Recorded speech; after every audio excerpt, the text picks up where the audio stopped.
Hey YouTube, Chris Battle here again, and today's video is going to be a follow-up video from my first blood pressure insights beta video with the Whoop MG device, which is a part of the 5.0 tier of devices that Whoop came out with a week ago, or at least I received mine 7 days ago. So I told you all I would get you updates on that. And since it's been 7 days, wanted to give a weekly update, and then I'll probably do another one bi-weekly. But just wanted to start off with some things prior to the video itself. First thing is I'm gonna show you data points that I've collected over the week from the blood pressure cuff readings. Now, just to let you know up front, at all the comments on my last video, I absolutely have an understanding of those readings being quite high, and I do actually have an appointment to see a doctor, and I'll be getting all the labs, all the stuff that go into that, and we'll definitely be mentioning, blood pressure and things of that nature, and just showing her some of the things I was able to find as well.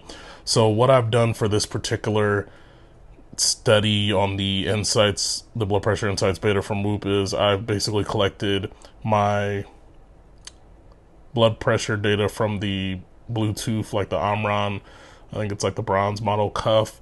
And another thing I've done is taken all the feedback from that original video and also checked out the user manual and all the best practices for doing like an actual reading for blood pressure via the cuff. So these things, I've followed all the rules this time.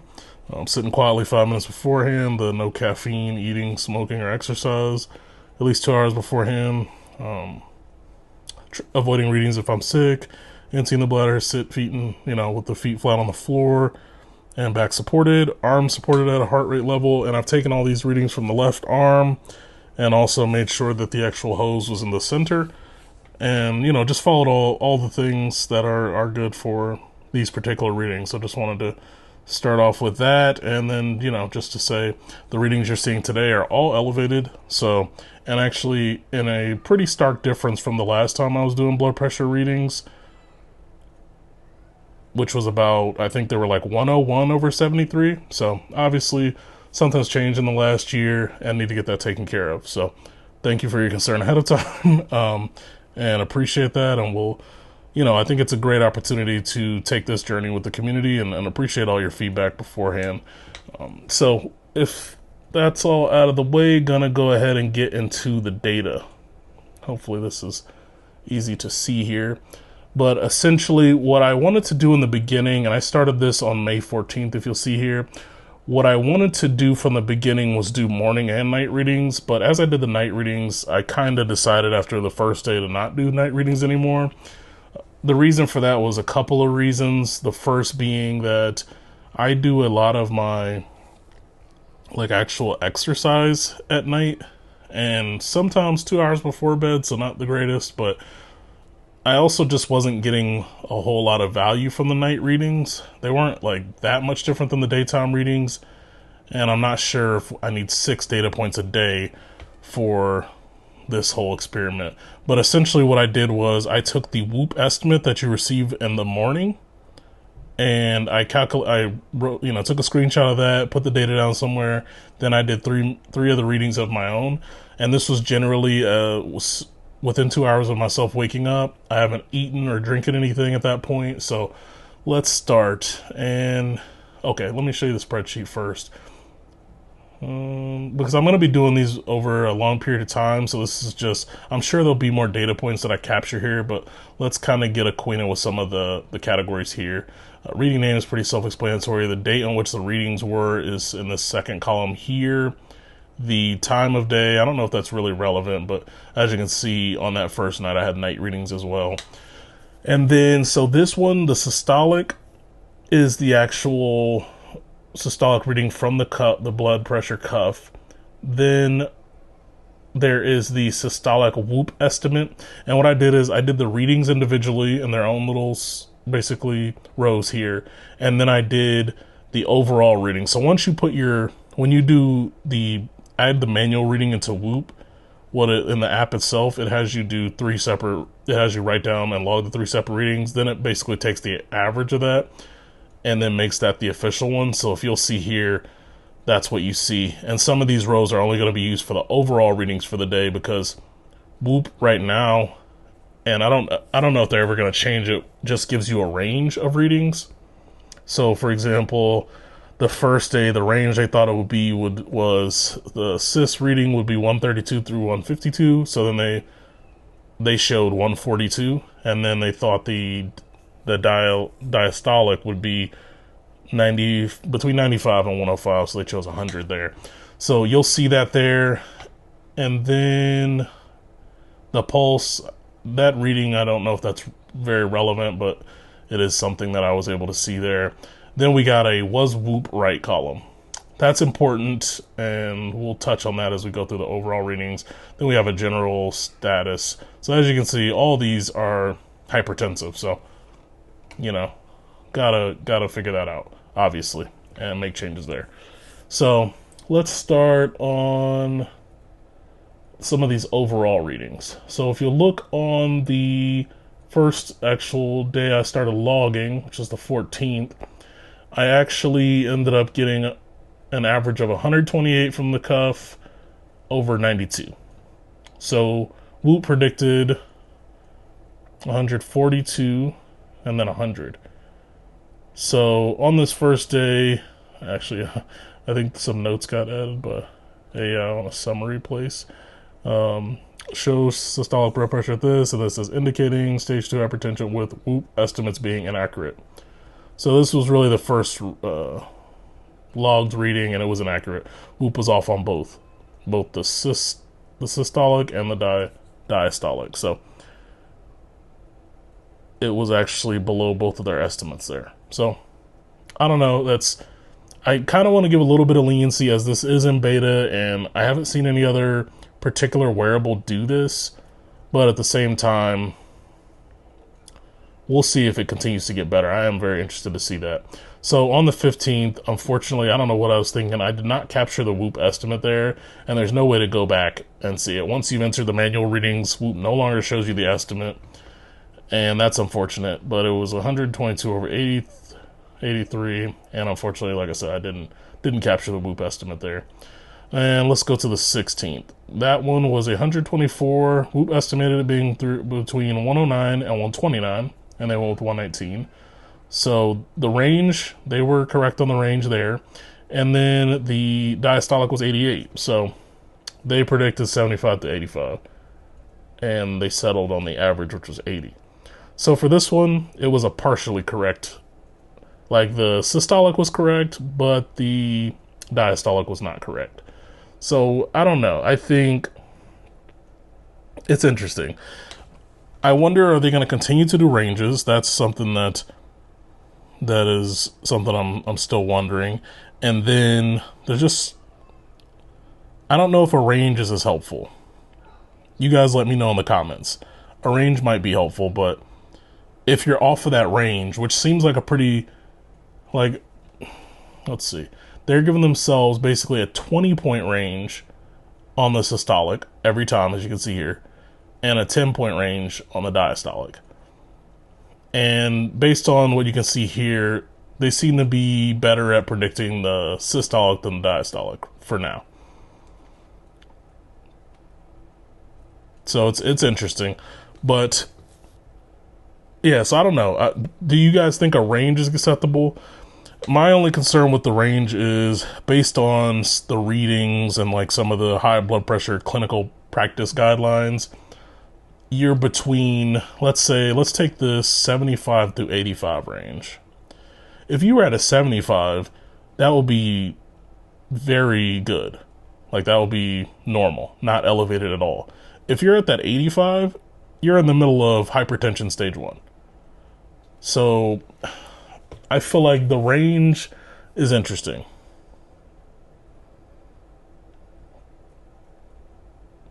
I mean, technically, even at 80, that's hypertension stage 1. So I don't know about the range stuff, to be honest with you. Let's keep going though. Let's see here. So then we got this third reading here on May 17th. Whoop got both correct. And they were pretty close on the like exact readings. So it was a 124 here. They predicted a 126. It was an 88 on the dia, and they predicted an 89. So in that one, the ranges were spot on. Accurate. Impressed there. Then we go to the 18th. We've got 125 is what the real reading is. Whoop estimated 122, so not too far off. Then we've got the 93 that showed up, and they predicted the high end of that would be a 91. So didn't get the diastolic right. So I don't know. It's one of those things. The ranges to me are pretty generous, at least on the systolic. So if you have a 20-point swing, you're probably going to get that partially right. But I will be curious to see if moving forward they continue to give ranges, or are they going to be, as they continue to get more data points, honing in those ranges a little bit. Like if you're going to do a 10-point diastolic, I'd like to see a 10-point systolic, but I also don't know that much about blood pressure, so maybe there's a reason. And then I think on the 19th, they went back to actually being fairly close. So 124 was the actual reading. They predicted a 127, and then 89 was the second number, and they predicted a 93. So the range for both of those actually was correct. So let's see, 1, 2, 3, 4, 5, 6. Out of 6 days, their range hit both numbers on 2 of those days. So it's like what, 33% there. 33.3 maybe, so I don't know. I find the one where they're getting the diastolic correct a little more impressive than the systolic when it's a 20-point it's a 20-point buffer there. So I don't know. Obviously, I think I'm interested too if there's any additional data points that you guys think would be good to collect. Activity level's a tough one for me because I guess I don't know how to quantify that all the time. Like on one of these days I did like a 5-mile walk, but another day I might do a lot less. Like, and then medication wise, I take a multivitamin on the day, in the morning after I took these readings, and a what else is it? A multivitamin, a probiotic, and usually some krill. What is it? Arctic krill oil or something like that. So all in pill form. So not too much deviation from a medications taken perspective. So nothing to note there, but interested on any additional data points you think would be relevant to capture on this. But I don't know. My thoughts are so far, want to give grace because this is software and algorithmic. I think there is a study, which we'll go into the app in a second, and I'll show you because things look, you can actually see what the study is. There's a study to advance some of these metrics via data collection, but that doesn't start, I think, until like June 9th, I want to say. So we'll see what that looks like. But yeah, it is just one of those things where I think we're so early out of the gates, and they flagged the feature as beta, and it is. But I'm not sure about the results right now. They're kind of all over the place. We got one just straight, you're off the mark on both, and then a bunch of partials, and then 2 yeses. So I don't know. It's been interesting. I'll keep it up. Like I said, I'm gonna keep plotting these and see what it looks like. But let us actually pop onto the app, and we'll go over what it looks like there and kind of what that layout looks like. Okay, so now we are in the Whoop app on iOS, and we are going to go through some of these blood pressure insights. Actually, here's those first readings from May 12th.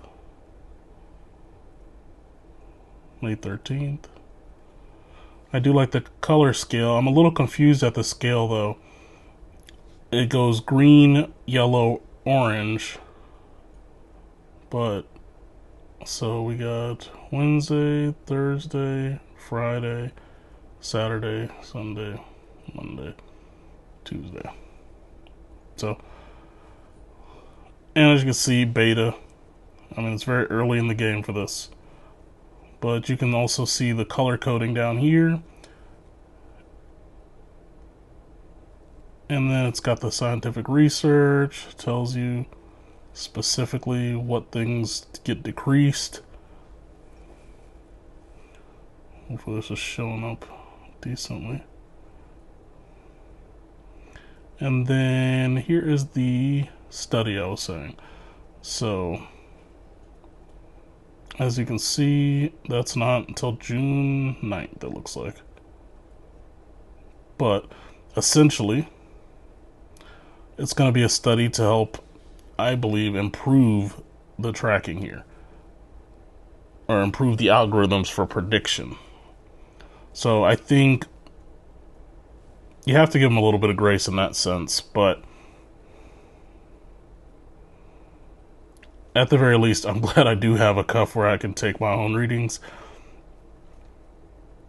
as opposed to just going with the estimate. And as you can see, the just straight dash means it's a manual reading, and when they do the estimates, it's a dash that's orange usually, and I think it has like a silhouette, or like an up and down stripe on it. And then